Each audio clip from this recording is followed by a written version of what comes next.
Friends, let us pause for a few minutes and see where we are heading in this journey of life, especially with news we get every day. Just about a few days ago, we heard shocking news. An 18 years old girl killed another 8 children, 8 teenagers, students, boys, girls, broke the heart of their parents. That was not an isolated case.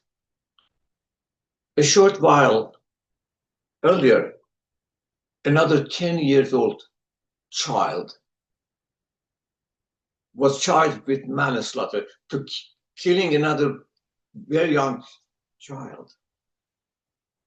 We have heard numerous times random shooting in a school, and let alone the single isolated events here and there. Almost every few days, we get the news of loss of life of thousands of people. Just almost regularly, ordinarily, every day, in Eastern Europe, Middle East, in Africa, by terrorists. So it's important to see what's happening. This is not a human life, is it? In fact, my friends, I think we are more animal than animals. Because animals kill, yes, to survive. That's the way they can survive.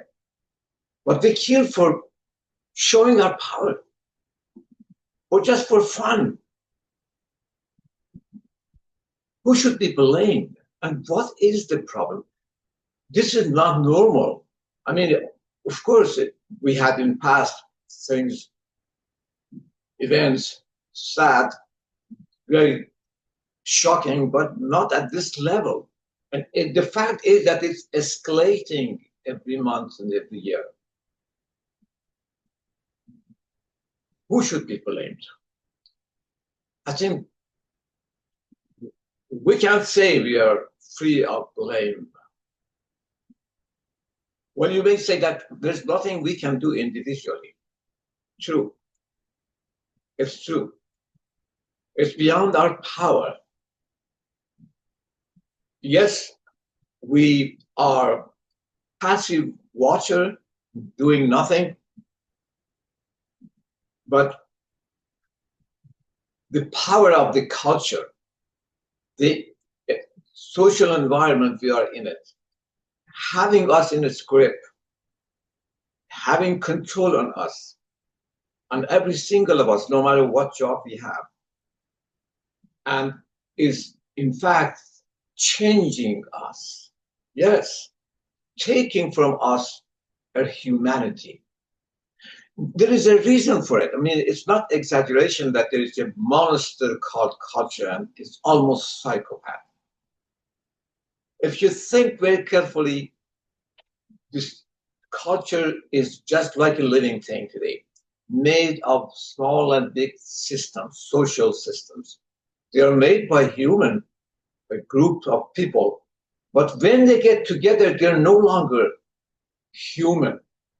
Well, maybe human, but psychopath, a sick one, because they lose their humanity, at least in their decisions, not in individual life, but in their life as a member of those groups, of those systems that's running our life, whether it's multinational corporations who bombard us with commercial messages, or smaller companies, or even political parties and government.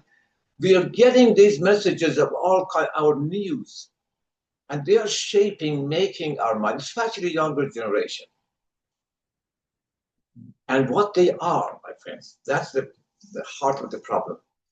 This culture, which is having us in a grip and shaping our mind, is just a gigantic ego. Why? Because look at it this way.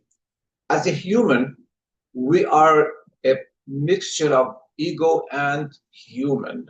In other words, character, human character. Yes, we are looking for our selfish interest, or our interest to survive, or having fun, and having profit or else.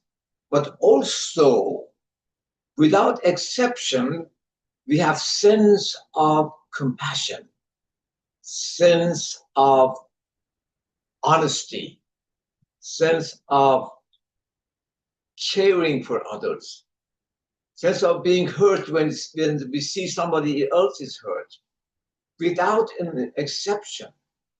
But this culture doesn't have that part, not maliciously, but because of the mechanism of the function, the structural function of those systems who are making our mind. They're semi-psychopaths. And what they do all along is looking for two things: profit and power, without exception. And of course, grow by that power. And they use us for that purpose. And they don't want our human part. That's the problem. Apart from that, this culture is dehumanizing us. It is taking everything that is our non-ego ego. They love our ego. They just love our temptation, our immediate pleasure, our senses, and looking for just appearance, being superficial, immediately make a decision. They love that, but they hate our human part. So what that happens is that they dehumanize us gradually. They take from us arts, that beautiful way of conveying our feeling of humanity, which is hard to express by language, through these beautiful arts and different ways, like painting or poetry or else. And they keep us as just a piece of ego. So that's what they do, taking the purpose of life, meaning of life, the sense of transcending, the sense of growing, the sense of self-actualization, the sense of reaching others, joining others, intellectual activities. They are, in fact, vanishing by this system. And yes, the loss, the harm that it has on younger generation. So no wonder we have this type of crimes that I mentioned at the beginning. It's concerning, my friends. It is very much worrying every one of us. It is just shaking the foundation of our civilization and destroying everything, even the extinction of human race. And it's not taking too long to get to that point. It's depressing news, but let's face it. The time has come that we look for a solution. And there is a great hope, a promising reality. That, guess what it is? Our human character, our human essence. Without a shred of doubt, my friends, every single of these 8 billion people on this planet believe in this character. You can not find even a young person, very, very almost child, 10 years old child, up to 90 years old person, to say, oh, hatred is very good. Dishonesty is so good. Being careless and irresponsible is a very nice thing to do. Can you get that answer from anyone? Or quite the opposite. All will confirm that compassion is what we wish to be. That's what gives us the real joy. Actually, even with this condition, but with this dominant culture that I said we have, we can see that flourishing of humanity once in a while and showing us that it's still alive. Hundreds of the students graduated from business schools, from all different areas of science and else, who are very much, in fact, talented. Instead of going for a profitable job as an entrepreneur, they go to the poorest part of the world and try to get people out of this cycle of poverty by creative ideas. And they don't care how much they get, because that joy is enough for them. So this, I'm trying to say that this essence is dormant, but is alive in every single of us. And guess what? It is our fate. We don't need to go to find another ideology to connect us to each others, to avoid clashes and confrontation. That is our culture. That is our common fate. Human character, human essence, loving and caring, altruism, exactly the opposite of ego. As I said, the ego is necessary for us. We are partly animal on that part. But the other one is completely the opposite. With the part of our brain that we developed through the evolution, neocortex, can understand, that's the point, that we are not here to live alone. And we cannot proceed, we can't grow, we cannot get the real taste of life without joining others, showing that if necessary, we give up our interest for the sake of others and taste the very pleasure, the real joy of life by joining others in heart by heart and open heart, open dialogue, and with great feeling that we are all part of a whole. Exactly what this culture is cannot understand that. So what I'm trying to say is that why not to get all under this banner of common fate, a fate that there is no crack in it. Nobody can say this is a ideology or dream. It is needing no proof, because every single human being is the proof of it, that it exists. And actually, that's all we need, the character of a human. That common faith can get us together. And that can change your life, and change society as well, and would be a balance. It creates a balance. The point is, today's culture actually is suffering. I mean, today's life is suffering, not that monster, psychopath culture, the life of individuals, because of imbalance, simply the imbalance created by this consumer society. Imbalance between our ego and our character as a human being. In ordinary way, we could have balance and control our ego and become more conscious of who we are. But because of this culture, this balance is, in fact, defeated, broken. And the only way to resolve it is to try having a counterweight, a counterbalance, and in fact, correct what has happened by this culture.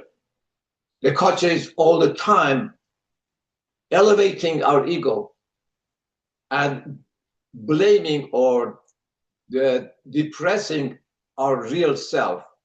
But when we start protecting this essence by joining under this banner of human fate or common fate, we can correct the balance. You may say practically what can be done. I mean, this is just words. First of all, the fact that we understand that essence is there and every one of us resist against this monster, this absolutely type of life which is missing the humanity and only the life of the wildlife. Actually, it's worse than wildlife, because as I said, in the wildlife, there is an order, at least something, and just killing for surviving, and here is not. It's just unlimited killing because of ego. So that's one way. Every single of us realize that part of us of life is missing. It's taken from us. There's no meaning and purpose of life. There's no glory in it. But then I have another idea that I would like to share with you. And I would like to get some greater and perhaps more effective, more workable ideas from you that what we can do to bring balance to this system. To my understanding, and also because of my law background, we may have two steps to take very effectively. One is our education. My friend, amazing. Look at what we are doing.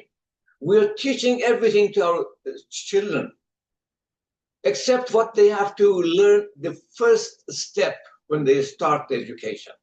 Who they are. Who is human? What's the value of a human? All we teach them is what's the value of money or the profitable job they can find. That could be the second step. The first step, that the child should know how much he is valuable, that is not comparable with billions of dollars, by being reliable, by being trustworthy. So the system, the education system, needs an overhauling, an absolute overhauling. To have in our school programs in elementary, even in preschool and high school, teaching humanity, to let them know who they are. And then the second one, of course, science. But there's another way too. And that is requiring a shift of paradigm in law. Because so far, my friends, law is understood or practiced so far as a tool for what? To keep peace and the status quo, just to avoid any clash or any disorder. Which in other words means that keep citizens harmless, not harming anybody. Well, that is first step. But the law has another purpose. Actually, it's nothing new. The philosophers who in fact introduced law much earlier during the time of Plato and Aristotle. Law is for the purpose of elevating and promoting human character. It is coming from virtue. It's coming from human essence. Obviously, if we are not human, we can't understand what law means. Law is sitting on those fundamental character of human, and we are neglecting them. So we need to change our paradigm of law, to use the law not as a tool only for being a harmless citizen, but as a tool for making the citizens good citizen, committed citizen, responsible socially, and of course, caring for each other, which is basically what humanity is. And that can be done through non-coercive law. And that doesn't need police, because this type of law is relying on individuals' conscience. And it's quite obvious that it will be more, in fact, uh, applicable and workable, because people find that this is something from inside them that they cannot disagree. And when they see it's coming from public, from a source from public as a law or as a guide, a direction, directives, they would definitely pay attention to, or at least they will pay attention to the same way that they do pay attention to commercial messages that day and night is telling us you're a consumer, don't forget. It brings a balance. That idea can work. Actually, I'm trying to produce a good plan for it to try to start it in Canada. We need a body responsible for public conscience, and that body can promote, persuade this type of action in supporting, upholding human character. Thanks for your attention to this moment of, in fact, reflecting or paying attention to our journey of life where we are going. Let us hope that you respond to my request, come with some ideas. Let us talk about this today. Let us, all of us, be the member of this party, which is common fate, human common fate, and try to, at this moment, which is just critically important, we are falling apart, our civilization is falling apart, do something, at least one step forward to control that one, to change it. It's always possible because, as I said, the character of human is not dead, it's dormant. Thank you.